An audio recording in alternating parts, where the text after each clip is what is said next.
ಪ್ರಧಾನಮಂತ್ರಿಗಳು ನರೇಂದ್ರ ಮೋದಿ ಅವರು 11 ವರ್ಷ ಯಶಸ್ವಿಯಾಗಿ ದೇಶವನ್ನು ಆಳಿದ್ದಾರೆ. ಆ ಸಂತೋಷಕ್ಕೆ ಇವತ್ತಿನ ದಿನ ಎಲ್ಲ ನಮ್ಮ ಕಾರ್ಯಕರ್ತರು, ಮುಖಂಡರು, ನಮ್ಮ ಕಾರ್ಪೊರೇಟರ್ ಅಂತ ಶಾಂತಾಬಾಬು ಅವರು, ಬಾಬು ಅವರು, ನಮ್ಮ ಅಧ್ಯಕ್ಷ ಅಂತ ಕೇಶವರಾಜ್ ಅವರು, ಎಲ್ಲ ಮುಖಂಡರು ಸೇರಿ ಭಾಳ ಪ್ರೀತಿಯಿಂದ 11 ವರ್ಷ ಆಗಿರೋದಕ್ಕೆ ಕೇಕನ್ನು ಕಟ್ ಮಾಡಿ ಅವರಿಗೆ ಶುಭವನ್ನು ಭಗವಂತನ ಆಶೀರ್ವಾದ ಕೊಡಲಿ ಅಂತ ಕೇಳ್ಕೊಂಡು, ನನ್ನ ಹುಟ್ಟುಹಬ್ಬದಕ್ಕಿಂತ ಜಾಸ್ತಿ 11 ವರ್ಷ ನರೇಂದ್ರ ಮೋದಿ ಅವರು ಪ್ರಧಾನಮಂತ್ರಿ ಯಶಸ್ವಿ ಆಗಿರೋದಕ್ಕೆ ಸೈಕಲನ್ನು ವಿತರಣೆಯನ್ನು ನಮ್ಮ ಕಾರ್ಪೊರೇಟರ್ ಮಾಡ್ತಾ ಇದ್ದಾರೆ. ಎಲ್ಲ ಲೇಔಟ್ನ ಸದಸ್ಯರು ಮತ್ತು ಎಲ್ಲ ಸಾರ್ವಜನಿಕರು, ನಮ್ಮ ಎಲ್ಲ ಕಾರ್ಯಕರ್ತರು, ನೀವೆಲ್ಲರೂ ಇಷ್ಟೊಂದು ಜನ ಇಲ್ಲಿ ಸೇರಿದ್ದಾರೆ ಅಂದ್ರೆ ನಮ್ಮ MLA ಅವ್ರಿಗೆ ನಾವು ಚಿರಋಣಿ ಆಗಿರ್ಬೇಕು. ಯಾಕಂದ್ರೆ ಅವರು ನಿಮ್ಗೆ ಸ್ಪಂದಿಸ್ತಾ ಇರೋದ್ರಿಂದಲೇ ನಾವೆಲ್ಲರೂ ಇಲ್ಲಿ ಸೇರೋದಕ್ಕೆ ಸಾಧ್ಯ ಅಲ್ವಾ. ಹಾಗಾಗಿ ಪ್ರತಿಯೊಬ್ಬರ ಮನವನ್ನು ಮುಟ್ಟಿದ್ದಾರೆ ನಮ್ಮ MLA ಕೃಷ್ಣಪ್ಪ ಸರ್ ಅಂದ್ರೆ ತಪ್ಪಾಗ್ಲಾರ್ದು. ಪ್ರತಿಯೊಬ್ರು ಯಾವುದೇ ಒಂದು ಸಮಸ್ಯೆಯನ್ನು ಎತ್ಕೊಂಡು ಹೋದ್ರು ಅವರು ಯಾವುದಕ್ಕೂ ಇಲ್ಲ ಅಂತೀರಾ, ತುಂಬಾ ಮನಸ್ಸಿನಿಂದ ಮಾಡ್ಕೊಡ್ತೀನಿ, ಸದಾಕಾಲ ನಿಮ್ ಜೊತೆಲಿರ್ತೀನಿ ಅನ್ನೋ ಭರವಸೆ ಕೊಟ್ಟು ಕಳಿಸ್ತಾರೆ. ಅದೊಂದೇ ನಮ್ಮೆಲ್ಲರಿಗೂ ಒಂದು ಶಕ್ತಿ. ನಾವ್ ಏನ್ ಮಾಡಿಲ್ಲ ಅಂದ್ರೂ ನಾವ್ ಮಾಡಬಲ್ಲರು ಅನ್ನೋ ಒಂದು ಧೈರ್ಯ ನಮ್ಗೆ ತುಂಬಿಸಿ ಕಳಿಸ್ತಾರಲ್ಲ, ಆ ಒಂದು ಶಕ್ತಿಯಿಂದಲೇ ನಾವೆಲ್ಲರೂ ನಿಮ್ಮೆಲ್ಲರ ಪ್ರೀತಿ ಗಳಿಸಿರೋದಂದ್ರೆ ತಪ್ಪಾಗ್ಲಾರ್ದು. ನಮ್ಮ ಒಂದು ಸಂಘಟನೆ ಇದೇ ರೀತಿ ಇರಬೇಕು. MLA ಸರ್ ನಾವು ಫಸ್ಟ್ ನಮ್ಗೆ ಹಣ ಮೋರಿಗಳಿಲ್ಲ, ನೀರಿಲ್ಲ, ಮತ್ತೆ ಕಾವೇರಿ ನೀರಿಲ್ಲ, ಸಾರಿಲ್ಲ ಅಂತ ಪ್ರತಿಯೊಂದ್ಸಲ ಹೋದಾಗ್ಲೂ ಇಲ್ಲ ಅಂತ ಹೇಳಿದ್ರೆ ಪ್ರತಿಯೊಂದು ಕೆಲಸನೂ ಮಾಡ್ಕೊಟ್ಟಿದ್ದಾರೆ. ನಿಮ್ಗೆ ಈಗಾಗಲೇ ಗೊತ್ತು.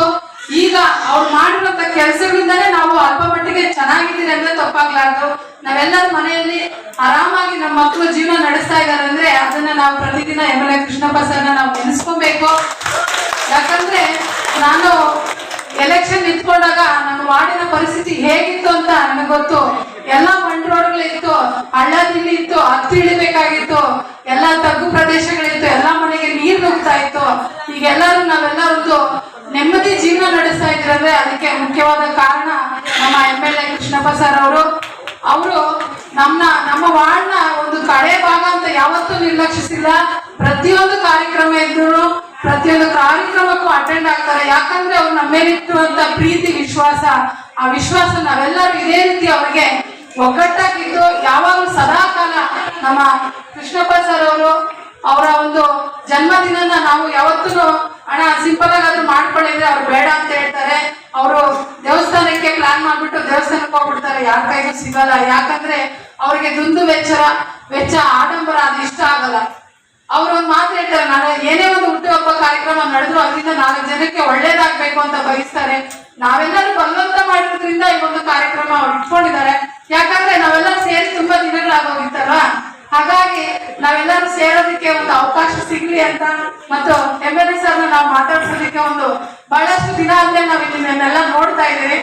ಎಲೆಕ್ಷನ್ ಆದ್ಮೇಲೆ ಈ ಒಂದು ಕಾರ್ಯಕ್ರಮ ನಾವು ನಡೆಸ್ತಾ ಇರೋದು. ಹಾಗಾಗಿ ಎಲ್ಲರೂ ನೋಡಿ ತುಂಬಾ ಸಂತೋಷ ಆಗಿದೆ. ನಿಮ್ಮೆಲ್ಲರ ಒಂದು ಒಗ್ಗಟ್ಟು, ಬೆಂಬಲ ಇದೇ ರೀತಿ ನಮ್ಮ ಕೃಷ್ಣಪ್ಪ ಅವ್ರ ಮೇಲೆ, ನಮ್ಮ ಮೇಲೆ ಸದಾಕಾಲ ಇರಬೇಕು ಅಂತ ನಾನು ನಿಮ್ಮ ಮೂಲಕ ಕೇಳ್ಕೊಂತೀನಿ.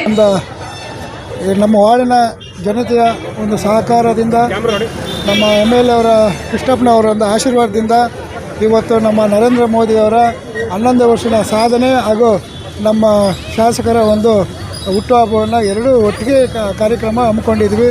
ಇಲ್ಲಿನ ಎಲ್ಲ ವಾರ್ಡಿನ ಜನತೆ, ನಮ್ಮ ಕಾರ್ಯಕರ್ತರು, ನಮ್ಮ ಹಿರಿಯರು, ನಮ್ಮ ಅಸೋಸಿಯೇಷನ್ಸು ಎಲ್ಲರೂ ಬಂದು ಸಹಕಾರ ಕೊಟ್ಟಿದ್ದಾರೆ. ಅವ್ರಿಗೆಲ್ಲ ತುಂಬ ಹೃದಯಗಳಿಂದ ಧನ್ಯವಾದವನ್ನು ತಿಳಿಸ್ತೀವಿ. ಅದೇ ರೀತಿ ನಮ್ಮ ಅಧ್ಯಕ್ಷರುಗಳು ಕೇಶವರಾಜ್ ಸರ್, ನಮ್ಮ MLA ಸಾಹೇಬರು, ನಮ್ಮ ಎಲ್ಲ ಕಾರ್ಯಕರ್ತರು, ನಮ್ಮ ಹಿತೈಷಿಗಳು ಈ ಕಾರ್ಯಕ್ರಮ ಯಶಸ್ವಿಗೊಳಿಸ್ಕೊಟ್ಟಿದ್ದಾರೆ. ಅವ್ರಿಗೆಲ್ಲ ನಾವು ಧನ್ಯವಾದ ತಿಳಿಸ್ತೀವಿ. ಹಾಗಾಗಿ ಈ ಕಾರ್ಯಕ್ರಮ ಯಶಸ್ವಿಯಾಗಿದೆ. ಹಾಗಾಗಿ ಎಲ್ಲ ಬಡ ಮಕ್ಕಳಿಗೂ ಮೋದಿಯವರ 11 ವರ್ಷದ ಸಾಧನೆ ಹಾಗೂ ನಮ್ಮಮ್ಮ MLA ಕೃಷ್ಣಪ್ಪನವರ ಒಂದು ಹುಟ್ಟುಹಬ್ಬ ಪ್ರಯುಕ್ತ ಎಲ್ಲ ಬಡ ಮಕ್ಕಳಿಗೆ ಸಹಾಯ ರೀತಿಯಲ್ಲಿ ಸೈಕಲ್ ವಿತರಣೆ ಆಗಿರ್ಬೋದು, ಒಂದು ಬುಕ್ ವ್ಯವಸ್ಥೆ ಆಗಿರ್ಬೋದು, ಆಮೇಲೆ ಒಂದು ಲ್ಯಾಪ್ಟಾಪ್ ವ್ಯವಸ್ಥೆ ಆಗಿರ್ಬೋದು, ಗಿಡ ವಿತರಣೆ ಆಗಿರ್ಬೋದು, ಎಲ್ಲ ಕಾರ್ಯಕ್ರಮ ಯಶಸ್ವಿಯಾಗಿ ಮಾಡಿದ್ರೆ ಎಲ್ಲ ನಮಗೆಲ್ಲ ಸಹಕಾರ ಕೊಟ್ಟಿದ್ದಕ್ಕೆ ಎಲ್ಲ ಹಿರಿಯರಿಗೂ ಎಲ್ಲರಿಗೂ ಧನ್ಯವಾದ ತಿಳಿಸ್ತೇವೆ. ಆದೇಶದ ಮೇರೆಗೆ ನರೇಂದ್ರ ಮೋದಿಯವರ 11ನೇ ವರ್ಷದ ಆಡಳಿತವನ್ನು ವಿಶ್ವವೇ ಮೆಚ್ಚಿದೆ. ಅದರ ಪ್ರಯುಕ್ತ ಇಡೀ ದೇಶದಲ್ಲಿ 11ನೇ ವರ್ಷದ ಆಚರಣೆಯನ್ನು ಇವತ್ತು ಮಾಡ್ತಾ ಇದ್ದಾರೆ. ಅದೇ ರೀತಿ ನಮ್ಮ ವಾರ್ಡನ್ನು ನಮ್ಮ ವಿಧಾನಸಭಾ ಕ್ಷೇತ್ರದಲ್ಲಿ ಮಾಡಬೇಕು ಅಂತ ನಿಶ್ಚಯ ಆಗಿತ್ತು. ನಿಕಟಪೂರ್ವ ಸದಸ್ಯರು BBMP ಸದಸ್ಯರಾದಂಥ ಶಾಂತಾಬಾಬು ಅವರ ನೇತೃತ್ವದಲ್ಲಿ ಇವತ್ತು ನಾವು ಅದ್ದೂರಿಯಾಗಿ 11ನೇ ವರ್ಷವನ್ನು ನಾವು ಆಚರಣೆ ಮಾಡಿದ್ದೀವಿ. ಶ್ರೀ ನರೇಂದ್ರ ಮೋದಿಯವರಿಗೆ ದೇವರು ಇನ್ನಷ್ಟು ಶಕ್ತಿಯನ್ನು ಕೊಡಲಿ. ಈ ದೇಶವನ್ನು 2047 ಏನು 100ನೇ ವರ್ಷಕ್ಕೆ ಸ್ವಾತಂತ್ರ್ಯ ಬಂದು 100 ವರ್ಷ ಆಗುತ್ತೆ, ಅಲ್ಲಿಗೆ ಬಲಿಷ್ಠ ದೇಶವನ್ನಾಗಲಿ ಮಾಡಲಿ ಅಂತೇಳಿ ಎಲ್ಲರ ಆಶೆ ಇದೆ. ಅದೇ ರೀತಿ ಭಾರತವನ್ನು ವಿಶ್ವದ ನಂಬರ್ 1ಕ್ಕೆ ತೆಗೆದುಕೊಂಡು ಹೋಗಲಿ ಅಂತೇಳಿ ನಾನು ಆಶಯಿಸ್ತಾ ಇದ್ದೀನಿ.